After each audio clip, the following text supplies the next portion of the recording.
सुप्रभात विद्यार्थियों।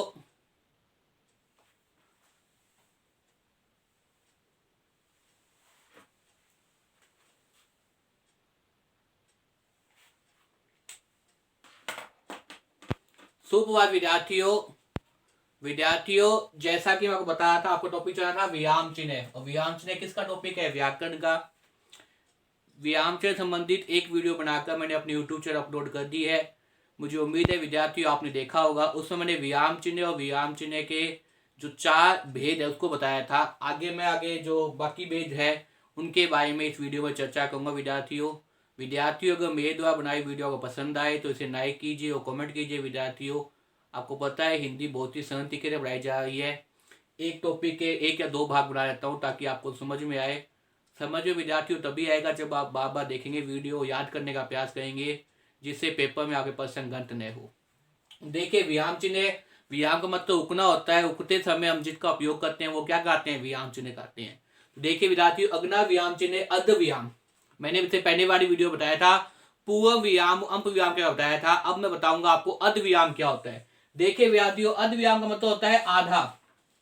वाक्य लिखते या बोलते समय एक बड़े वाक्य में, वाक्य बोलते समय या लिखते समय एक बड़े वाक्य में एक से अधिक छोटे वाक्य को, वाक्य बोलते समय या लिखते समय वाक्यों, एक बड़े वाक्य में एक से अधिक छोटे वाक्यों को जोड़ने के लिए किसका प्रयोग किया जाता है? अध विराम का प्रयोग किया जाता है। जैसे कई बार वाक्य बड़े होते हैं तो उसमें कई छोटे वाक्य होते हैं, उनको जोड़ने के हम किसका प्रयोग करते हैं? अध विराम का प्रयोग करते हैं। जैसे महात्मा गांधी जी राष्ट्रपिता ही नहीं थे, विश्व पुरुष भी थे। गांधी जी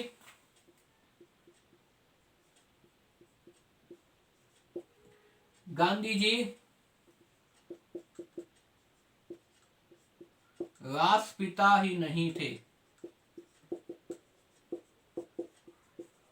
अपितु विश्व पुरुष थे। तो इसमें हमने किसका प्रयोग कर दिया? अद्व्याम का प्रयोग कर दिया। अद्व्याम, जैसे महात्मा गांधी राष्ट्रपिता ही नहीं थे, विश्व पुरुष थे।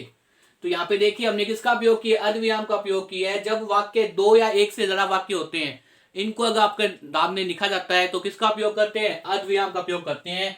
जैसे डॉक्टर अब्दुल कलाम महान वैज्ञानिक ही नहीं थे, कोमा महान व्यक्ति भी थे। या कपास से सूत तैयार किया जाता है और सूत से कपड़ा तैयार किया जाता है। तो इस प्रकार अगर वाक्य क्या हो, एक से बड़े हो, वाक्य में एक बड़े वाक्य में एक से अधिक छोटे वाक्यों को, एक बड़े वाक्य में एक से अधिक छोटे वाक्यों को जोड़ने के लिए किसका प्रयोग किया जाता है? अद्व्याम का प्रयोग किया जाता है। किसका प्रयोग किया जाता है विद्यार्थियों? अद्व्याम का प्रयोग किया जाता है। नेक्स्ट वाक्य है आपके सामने योजक चिन्ह। नेक्स्ट देखिए योजक चिन्ह।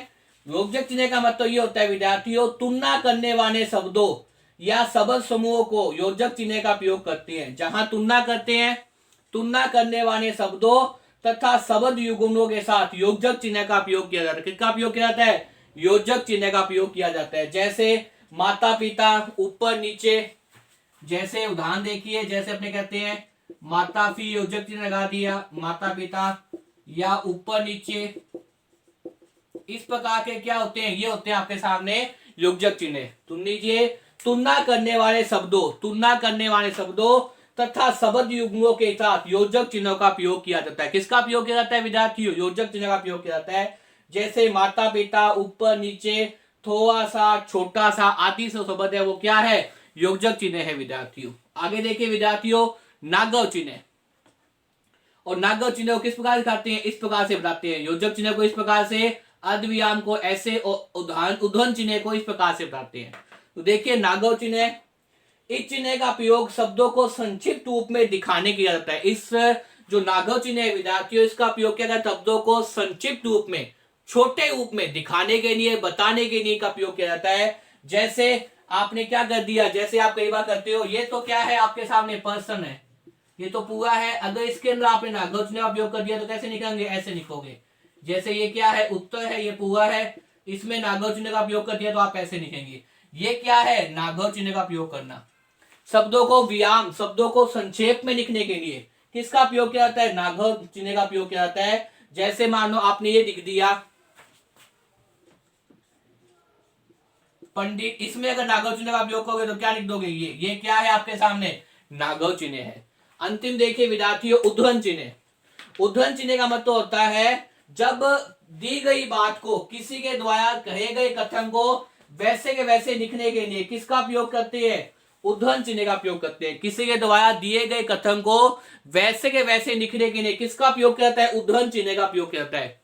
दोबारा देखिए विद्यार्थियों, दिए गए कथन को वैसे के वैसे लिखने के लिए, दिए गए कथन को वैसे के वैसे ज्यों का त्यों लिखने के लिए, अथवा किसी शब्द का महत्व बताने के लिए, ज्यों का त्यों लिखने के लिए अथवा किसी शब्द का महत्व बताने के लिए हम इस चिन्ह का उपयोग करते हैं। किसका उपयोग करते हैं, उद्धरण चिन्ह का उपयोग करते हैं। जैसे सुभाष चंद्र बोस ने कहा था तुम मुझे खून दो मैं तुम्हें आजादी दूंगा, या महात्मा गांधी ने कहा था करो या मरो। तो जिस प्रकार से जैसे का तैसा लिखने के लिए, जैसे महात्मा गांधी ने क्या कहा था,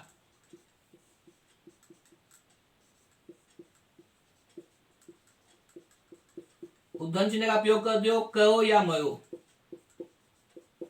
ये आजादी के समय कहा था महात्मा गांधी ने, तो हमने किसका उपयोग कर दिया, उद्धरण चिन्ह का उपयोग कर दिया। किसी भी बात को, कहे गए कथन को जैसे का तैसा लिखते समय अथवा किसी शब्द का महत्व दर्शाने के लिए किसका उपयोग करते हैं, उद्धरण चिन्ह का उपयोग करते हैं। जैसे महात्मा गांधी ने कहा करो या मरो, क्या हो जाएगा, उद्धरण चिन्ह हो जाएगा। या जैसे मान लो आपके सामने आप कोई उपाधि देते हैं, कोई किताब का नाम लिखते हैं, तब क्या करते हैं, तब भी इस प्रकार का उपयोग करते हैं, उसको बोलते हैं इकहार उद्धरण चिन्ह। इकहार का मतलब एक लगाते हैं, किसी के उपनाम, पुष्प, किताब, उपाधि पर चिन्ह लगाते समय किसका उपयोग करते हैं। जैसे मानो ये आ गया आपके सामने, इसमें एक होता है इकहार। इकहार का मतलब जैसे कोई उपाधि है, सूर्यकांत त्रिपाठी नियाना, ये क्या है, ये आपके सामने इकहार उद्धरण चिन्ह। ये कौन सा है, इकहार उद्धरण चिन्ह है। दोहरा का मतलब जब जैसे का तैसा क्या है लिख देते हैं। ये किस प्रकार का उपयोग है, इकहार उद्धरण चिन्ह। उद्धरण चिन्ह दो प्रकार के होते हैं विद्यार्थियों, एक होता है इकहार। इकहार का मतलब एक, जहां आप एक कोमा लगाते हो, किसी उपाधि का नाम लिखते हो, किताबे का नाम लिखते हो, किताब का नाम लिखते हो, शीर्षक के बारे में बताते हो, तो किसका उपयोग करते हैं, इकहार उद्धरण चिन्ह का। और ये कौन सा है, दोहरा उद्धरण चिन्ह। और दोहरा का मतलब क्या होता है, जब दो जगह आप उपयोग करते हो। जैसे महात्मा गांधी ने कहा करो या मरो, जैसे के तैसे वाक्य लिखने के लिए हम किसका उपयोग करते हैं, दोहरा उद्धरण चिन्ह का उपयोग करते हैं। किसी व्यक्ति के कथन या वाक्य को उसी रूप में प्रस्तुत करने के किसका उपयोग करते हैं, उसका उपयोग करते हैं दोहरा उद्धरण चिन्ह का। किसका उपयोग करते हैं, दोहरा उद्धरण चिन्ह का। इकहार का मतलब होता है अगर मान लो किसी व्यक्ति के कथन या वाक्य को प्रस्तुत करने के लिए किसका उपयोग करता है, दोहरा चिन्ह का उपयोग किया जाता है। किसी वस्तु, किताब, कविता, उपाधि को चिन्हित करने के लिए किसका उपयोग करते हैं, इकहार उद्धरण चिन्ह का। किसका उपयोग करते हैं, इकहार उद्धरण चिन्ह का। और अगर मान लो किसी व्यक्ति के कथन को वैसे के वैसे लिखने के लिए किसका उपयोग किया जाता है, दोहरा उद्धरण चिन्ह का उपयोग किया जाता है। तो ये कौन सा उपयोग करता है, ये कहते हैं आपके सामने दोहरा उद्धरण चिन्ह। ये क्या है, ये है आपके सामने दोहरा उद्धरण चिन्ह। और ये क्या है आपके सामने, इकहार उद्धरण चिन्ह। ये क्या है आपके सामने, इकहार उद्धरण चिन्ह। विद्यार्थियों मुझे उम्मीद है वीडियो देखने के बाद में आप विराम चिन्ह के जो बाकी प्रकार है, जैसे अर्धविराम, योजक चिन्ह, नागव चिन्ह, उद्धरण चिन्ह, जैसे अर्धविराम, योजक चिन्ह, नागव चिन्ह, उद्धरण चिन्ह, ये आपको समझ में आ जाएगा। तो विद्यार्थियों बार बार वीडियो को देखिए और याद करने का प्रयास कीजिए, जिससे पेपर के अंदर प्रश्न ना हो आपके। विद्यार्थियों बार बार देखिए और याद कीजिए। धन्यवाद।